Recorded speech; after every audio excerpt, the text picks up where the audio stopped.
Hey everybody, we're going to be jumping into this Moto Madness video. I can't wait to see it. We're probably going to see a lot of smart riders and nobody doing dumb things. Let's jump right into it. Grip it and rip it, or grip it, rip it, and Moto Madness. Links in the description, not mine, but you can submit your clips to him.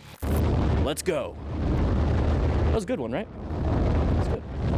Yamaha, here we go. Oh, we got a doggo. You see the massive panic going on. What kind of dog is that? Pretty interested in that. Okay, so it looks like a German Shepherd, but it's a mix with a Husky, possibly. Oh, that's a little mutt. Because Huskies are a little bit thicker. All right, let's go. So we got a ram mount, thankfully. Oh, look, he's going to check his pantalones, maybe. He's going to pull off on the shoulder. There we go. Definite brown stage happening. Oh.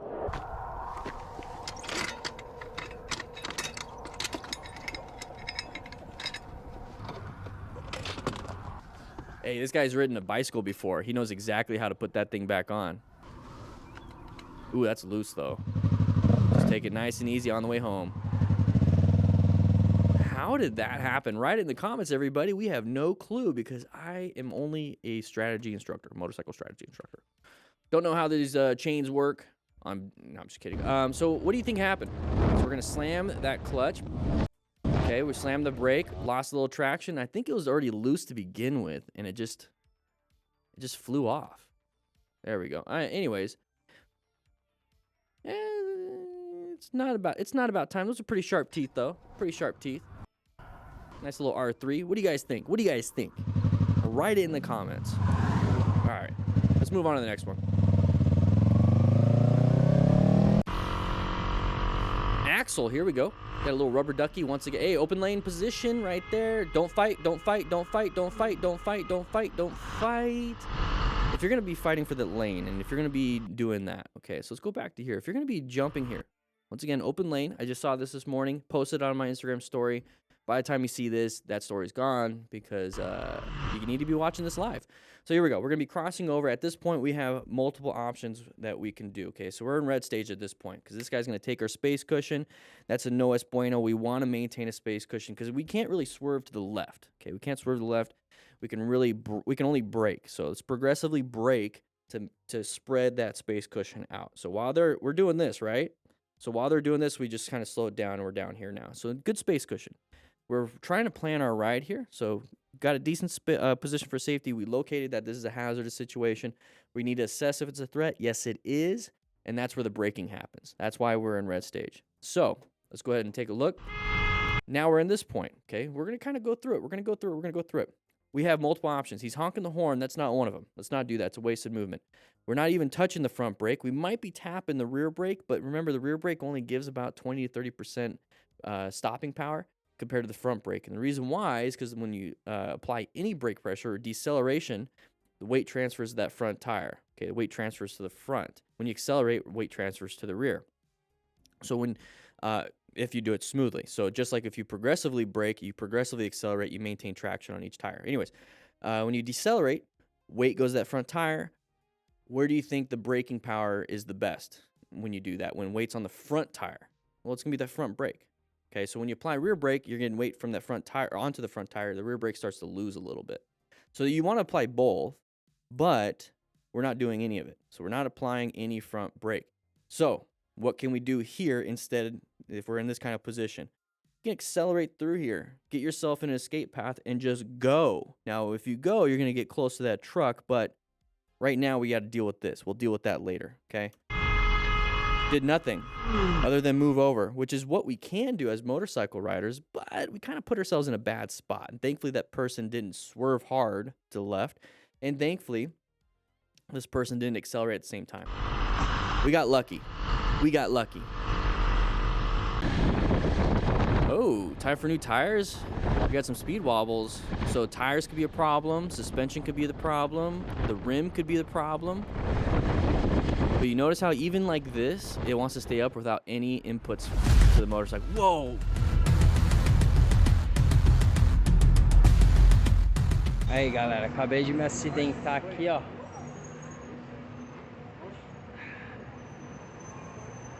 Olha a pancada. Whoa, wawa weewa. So he went up and over. Think of mechanism of injury on this one. Up and over. Up and over. Whew, Geek Rider. 73 in Portugal. Going a little fast for the area, but let's see. Oh, we messed up. Hey, we got an off-road bike. A little dual sport. We got it. Don't fall over. He done dead. Just kidding. I don't know. All right, so we're going through here. Now, it could just be... Let's take off mechanism of injury here. Come on now. We're doing a professional show. So we're going through here. You see the motion blur on the sides. It could just be that he's filming in 30 frames per second. 60 frames per second is what I am. Look at me. Nice and crisp. Hand movements are clean. But then we got here, you got motion blur on the sides. Makes it look like you're going a little bit faster. More than likely still speeding in the area, because when we were planning our ride, we are locating hazardous situations. Okay, single lane road, kind of oncoming traffic, blind curve coming up. Assess relevant threats. We could be the relevant threat. We could be the problem. If our speed could be the problem, our ego could be the problem. So assessing relevant threats, let's put that back up here. Assessing relevant threats, we could be the relevant threat. So if that's the case, we can actually take control over it. Now, other relevant threats like, side of the vehicle, open pattern, merging, all that stuff, we don't have control over it. We only have control over our actions. But if we're the relevant threat, we have control over our actions, and we are also the problem, and we're the solution. It's pretty cool, huh? It's pretty cool that we can control a lot. So if we slow it down here, we're going to hit a bump, though. We got a little jostled up, blind curve. You can't see how sharp this corner is. You have chevrons indicating it's a sharp corner. Let's go and see if there's any signage. Possibly that right there. Can't really tell. It's a little bit blur. That's the motion blur. Another sign. So we do have indicators that this is a sharp turn. So we should be doing slow look, press, and roll, unless you have some more advanced novice skills. You learn it in the advanced riding clinic for a reason over at Total Control, is the trail braking. So thankfully he's got a dual sport, a little adventure bike. He's able to go off-road. I have a feeling he fell over to his left right there. Who thinks too? I mean, look at the angle of the any of you guys ride off-road? Look at the angle that we're at. Okay, a little bit to the left, a little bit crooked. And then right here, once we stop and we're up and over, probably feet off the ground, there's his leg. There's his leg. He's about to fall over to his left. And then it just cuts. Rebel Mate Saint, we've seen you before. Let's see if you act like a doo-doo again. No, you didn't. Put on your window. Oh, you are acting like a doo-doo. What was that? You rode in the middle lane and then cut into mine. Well, maybe I wanted to, buddy. Man, you could kill me, man. I got you on camera. Watch. He's gonna say it. Let's see. It's all good. I'm not mad. Just like use your blinker to indicate which lane you're gonna choose and then stay in that one. I could have died, dude. People don't like to be taught. I mean, I get it. We're in class right now. We're in class. But you chose to be here. Now, he chose to be on the road, just like you chose to be on YouTube. But then you picked my video. He, or this person, is on the road, but didn't pick your video. Didn't pick who to talk to you. So you're not going to win anybody over by telling them what to do. Just be like, hey, guy, you almost hit me. Be a little bit more careful, please. That's it. Don't be like, hey, you need to use your blinker. See, when you're turning left, use your blinker to indicate left. You want to do it at least 3 seconds before the turn. And I need you to check your blind spots. But then I want you to look in your rearview mirror too, and then check your blind spot again. And then check your rear view, and then check the blind spot. And then check the side view, and then go ahead and make that indication. Please do that for me. Nobody cares. Nobody cares.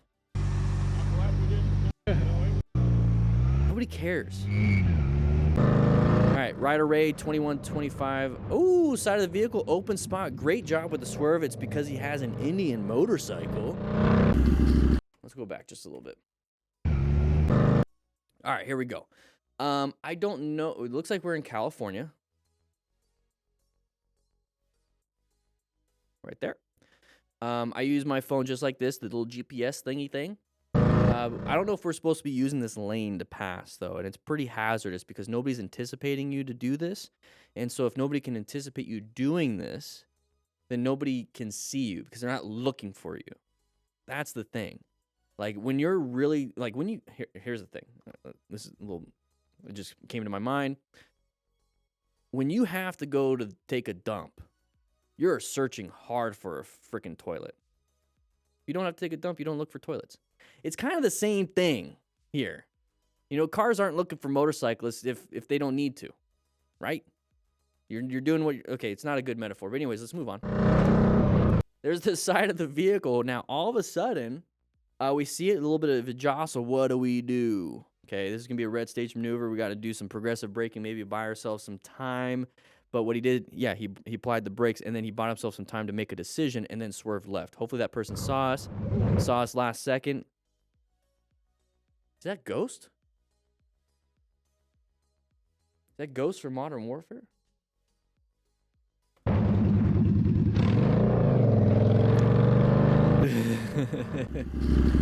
Strider 790, here we go. Crossing on a red, man. Okay. Oh, yeah, you did that right when you're leaving just so you can get that little bit. Come on. Come on now. Simmer down now. Strider 790, simmer down. Moving through here. Got a tight turn. Not a tight turn, it was an intersection. So we should have been in orange stage. Let's go and take a look at this. Let's take a look at this. Okay, so we're in orange stage, prepped and ready for a little bit. We got sides of the vehicle, it's an intersection. Hey, that person's not moving. We notice that we're looking at him, Let them merge in. It's, you know, it's so simple. So simple to just roll off that throttle. Just allow them to come in. And then when we're kind of like spaced out, just give it a little bit of throttle, maintain it, and then we can kind of move on.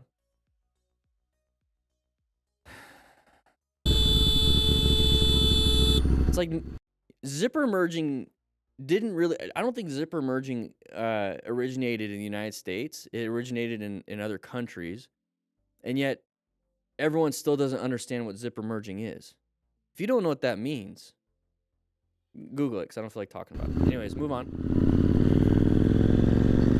Here, let me help you guys. Hey, Google, what does zipper merging mean? Some results, sir. Hey, Siri, do a barrel roll. Anyways, let's go.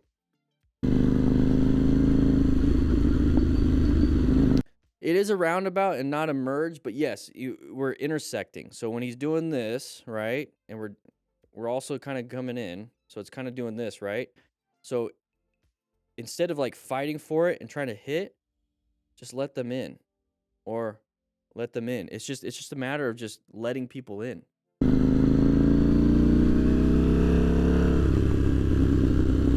can still zipper merge. Ooh, got some wheelies.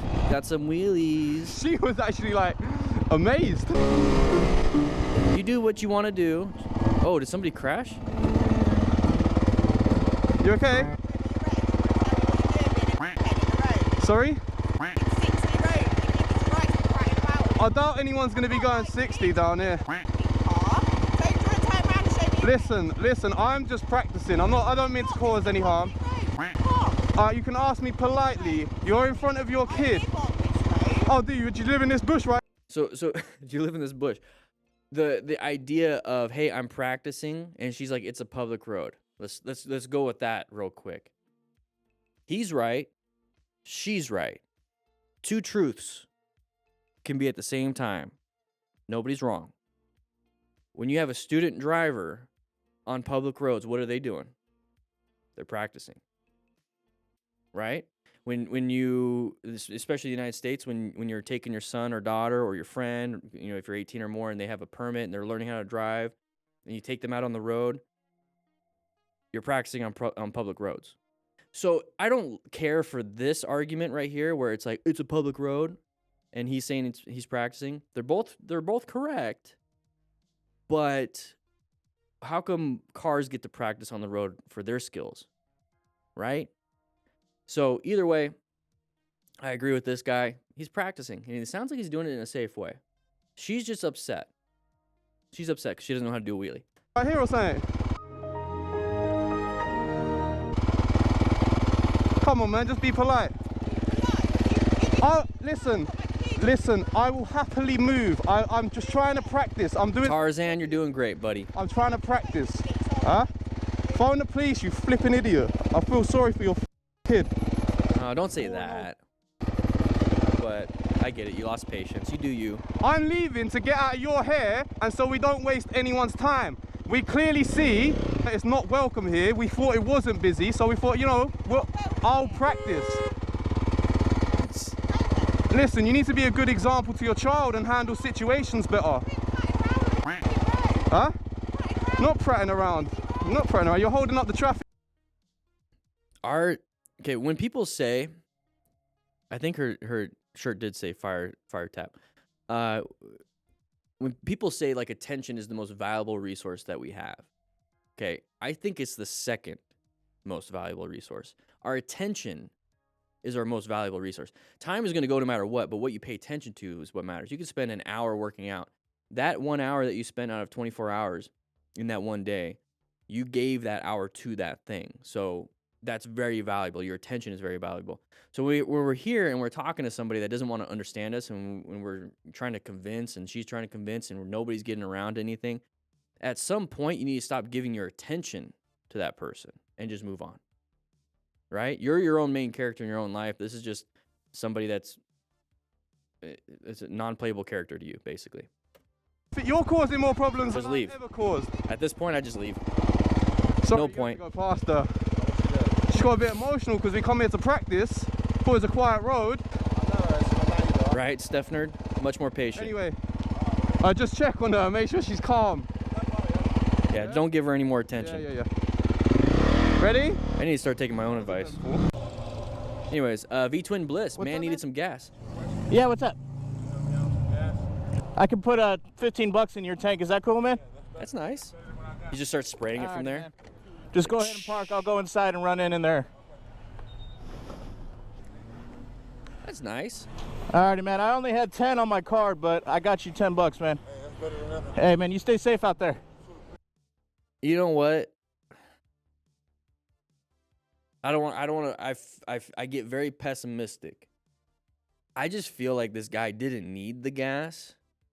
He just figured he'd give it a shot to get some free gas.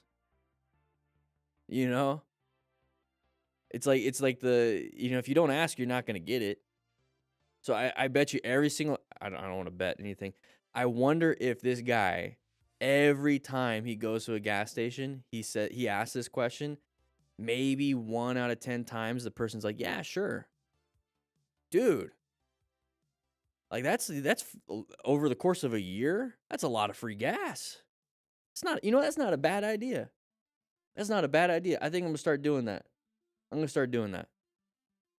Like, yeah, I only get premium though. I can put. That's better than nothing. Hey, stay safe out there. Just the way he said it, it's better than nothing. It's like, dude, just say thank you. Card, but I got you 10 bucks, man. Hey, that's better than nothing. Hey, man, you stay safe out there. Better than nothing.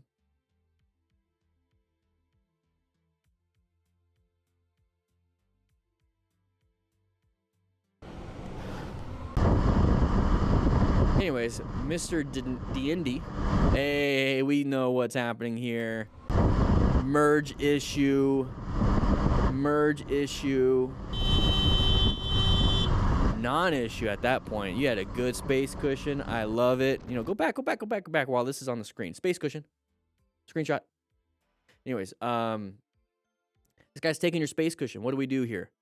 Write it in the comments. What do we do here when we have that space cushion going on? Hey, we're in orange stage, right? We see this happening. We see this big open pattern right here. Open lane. Like it's very stacked. We're moving faster. This person's going to want to switch over. We see it all the time. We have a decent space cushion. We're not going to get hit. This is like riding staggered with another motorcycle, right? Okay, as soon as they do that, he honks the horn. Okay, I get it. It's not going to push them back, though. That's going to cause them to now turn and then apply the brakes a little bit. Right, Mr. Brownie, 2310? Thank you for the 220, baby. He's going to have to do that and then not hit this vehicle in here. So I'm just going to go where I was going to go. This guy right here can figure it out.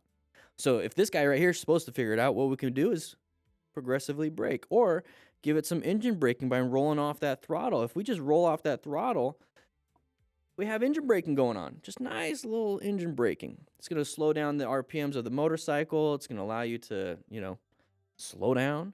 Just going to get that off the screen. There we go. This is not an issue. It happens all the time when we're riding. Driving, too. It happens all the time when we're walking on the sidewalk when it's crowded. It's when you trip somebody. What is going on here? Roll. Stop fighting. Hog heaven. You see what's happening here? Hog heaven, dude. Are you in heaven? Harley owner group heaven? Let's take a look at this. We have a lane right here. That person's merging. Look at their space cushion. Let them do their own thing, right? What are we doing here?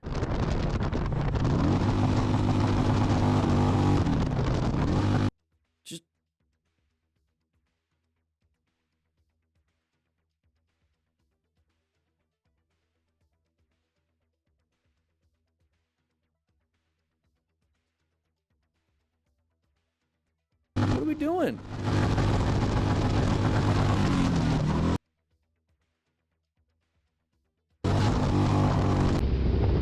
All right, PD Cam, Ducati Scrambler. Ooh, I want. Whoa. Good swerve. Yeah, you screwed up, buddy. Why did he do that? Let's take a look at this one. We're gonna go in that double turn lane right here. So just because we're not moving with traffic doesn't mean we don't have that problem with that pattern. I talk about people do this open pattern, you know, where people merge in front of us as a supermarket metaphor, where a big long line here, big long line here, kind of an easy short line right here. The cashier's doing a great job, and there's only people with a few items. It's just going boom, boom, boom, boom. Everyone's paying it quickly. And, you know, nobody's figuring out how to use the credit card machine, all that stuff. It's just going. You're in that line, and you're like walking towards it, right? You're getting towards it. Somebody just like boom cuts right in front of you. Okay, that happens when we're not really moving, or with people all running towards something. So here, though, we're like stuck. We're stopped, right? We're stopped. And we have a possibility of somebody wanting to go in this lane because this lane's quicker. This lane is stacked. That's what we have here. We have this Jeep, like, I don't want to be here anymore. This lane is open. They might have checked, but we just got right around this other vehicle. Bad line of sight for that driver to see. Probably, you know, who knows. Switched over. Now, at this point, we're in red stage. Okay, we're planning our ride, remember? So we're in a good position, sort of. You know, this is the best we can do. We have a median here. Locating this hazardous situation, going into an intersection. We already know it's going to be orange stage. Assessing that this is a relevant threat. Yes, he is. We're going to have to navigate something. So we got to do a good progressive braking. It's an emergency braking. Now, Mr. Brownie, I forgot to say, it always kills me when Dan starts looking around. You're welcome. I'm glad. So this person's switching over. We have to do that emergency progressive braking. Okay, we can't swerve to the left. We can't really swerve to the right. We're hopefully already slowing down. We already have a little bit of brake pressure, engine braking going into the intersection. We should be good, right? Great job with the braking. Look at his position. So if we tried to brake right behind the vehicle in the middle of the lane, we would have probably hit that rear tire. But look at where we're at. So if anything, we couldn't stop in time, we can go ahead and go do this. But obviously, we're not going to accelerate. We're going to try to braking, maybe slow it down. This person's going to go ahead and go, and then we just kind of get behind them. So great job. I don't care about the wave. Don't do that, dude. Indian Chief on tour.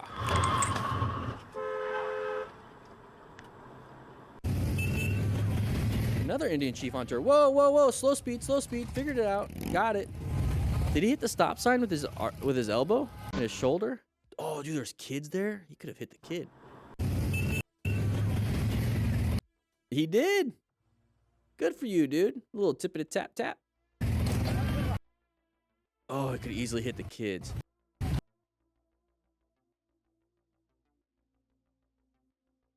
Yeah,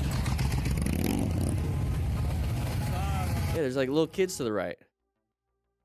Damn, dude. This is where slow speed maneuvers really come in handy. Now, we shouldn't be accelerating through here like crazy. And I think, what do you guys think?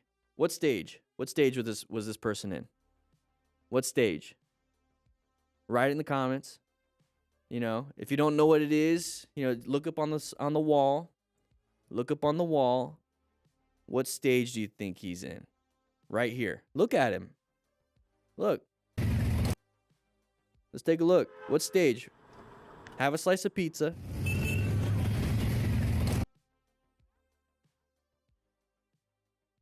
white to red. Mike Thomas, that's actually really good. White to red, because we weren't paying attention. We should be paying attention in a group ride like this, right? We should be in orange stage. You know, lots of traffic. We're trying to really avoid obstacles here. But he was in white stage, right? White stage right here. Still, he's in white stage. White to brown, but became red. So white stage. Oh, crap. Looked up, recognized it, didn't panic, right? Didn't slam the brakes, didn't dump the bike. We see that all the time. Or didn't go straight for it and target fixated on the stop sign. He went right into red stage. We have to do something. He's super close. Did a quick maneuver. Now, he lost balance. Flintstoned it a little bit. Thankfully, he kept the bike up and was able to continue on. Embarrassing. All his friends are making fun of him. He's going to have to buy beers for the next 10 years. Anyways, Galen, here we go. Going through here, having some fun. A rear view mount. Hopefully our friend isn't going to crash or low side or anything like that. Slow it down. You're catching up. Slow it down. Oh, a little bit too fast. Don't hit the guardrail. Ooh. Easily could have hit his knee and then done some damage there. But why do you think that happened? Let's take a look. Let's take a look, everybody.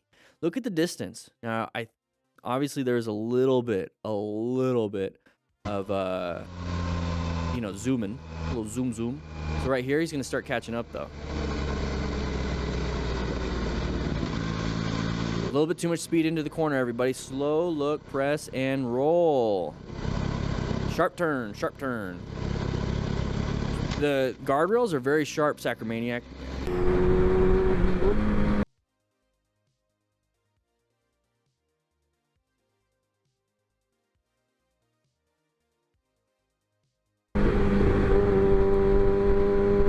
Shelton, Washington. Intersection, orange stage. Watch out, left turner. Great job with the braking.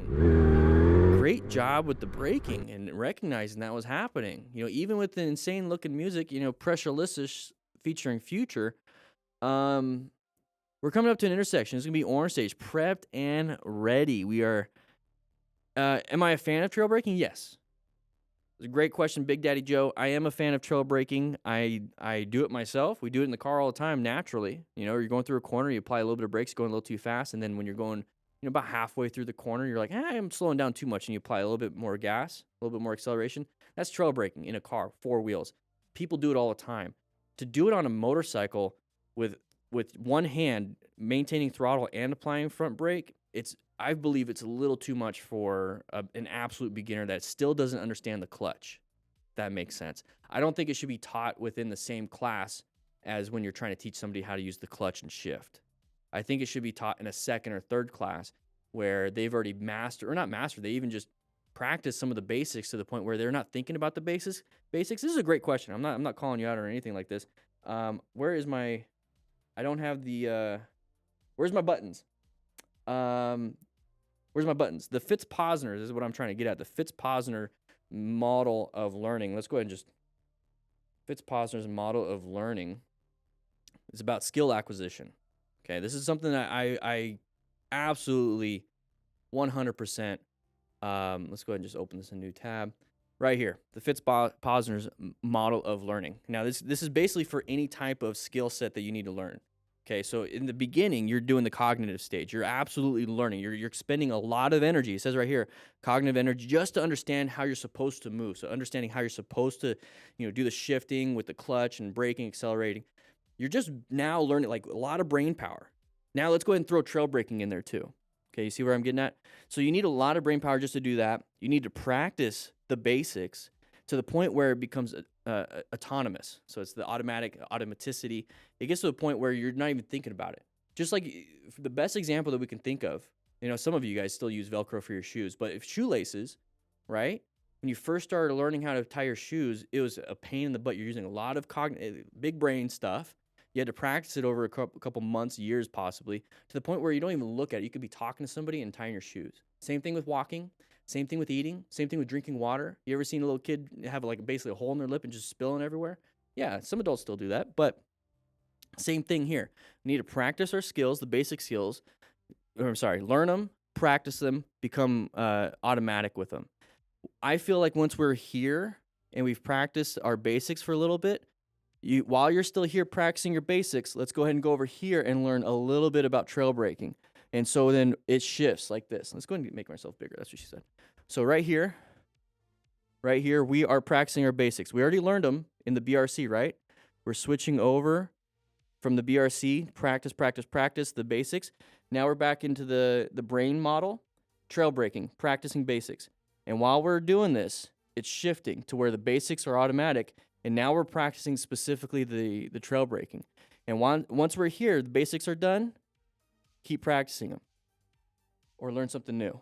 So that's where I'm at when it comes to trail braking. I absolutely love it. I think it's a great skill. It's another tool in your tool belt. But for an absolute beginner, which is who I'm teaching here. Sorry. Who you guys, most of you are beginners. This is my audience. I'm not teaching trail braking to beginners. I'm telling you it's a great skill. Please learn it, but let's master the basics first. Hopefully that makes sense. I haven't been looking at the chat this whole time. Let's go back. So, orange stage, we see it coming up. We're starting to plan our ride, position for safety, locating hazards, assessing relevant threats. We're going to navigate. We start to see that the vehicle turn. We applied some good progressive braking. Very good. That's it. You used to race, maybe you do it without knowing? Probably.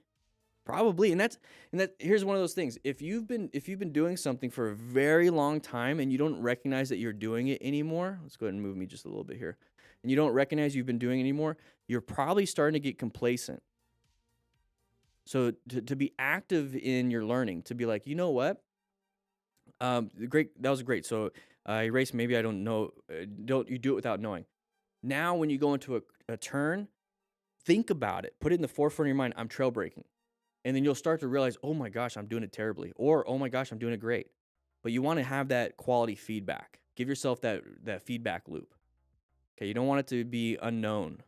This way you can practice, continuing education.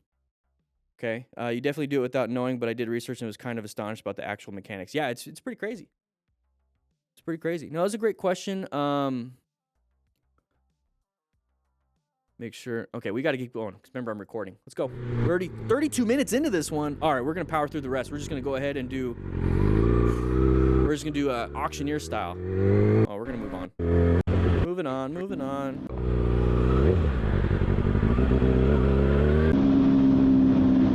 SP3X Racing Yamaha R15. I can't spell whatever it is. Anyways, side of the vehicle moving in here. We are doing fine. Let's move on. Go apply some good brake pressure. We have full gear at least. At least that's what it looks like. At least gloves. Now we're in Russia. Let's go and take a look at this Honda X11. We have a side of the vehicle merger. So you accelerate through. Found an escape path. Boing. I need to get some radio sounds. Like if somebody hits it and it like makes like a chicken go off in the back. Yeah. Let's go and get that going. Hey, you get stabbed over ease. Let's move on. India. Oh, got cut off. Oh, we've seen this one. He tries to follow the cyclist, and he just can't handle that uneven ground. He's gonna drop the bike. Let's see if it's any different. Too close, so I decided. Do you ever look at someone and wonder what is going on inside their head? All the time. Oh, you don't know what's up with your tires, you hit the uneven pavement. Oh, ooh. Piss at your bike, be pissed at your skills. Oh, they made fun of him. Good job lifting the bike though. That's the proper way of lifting it. There you go.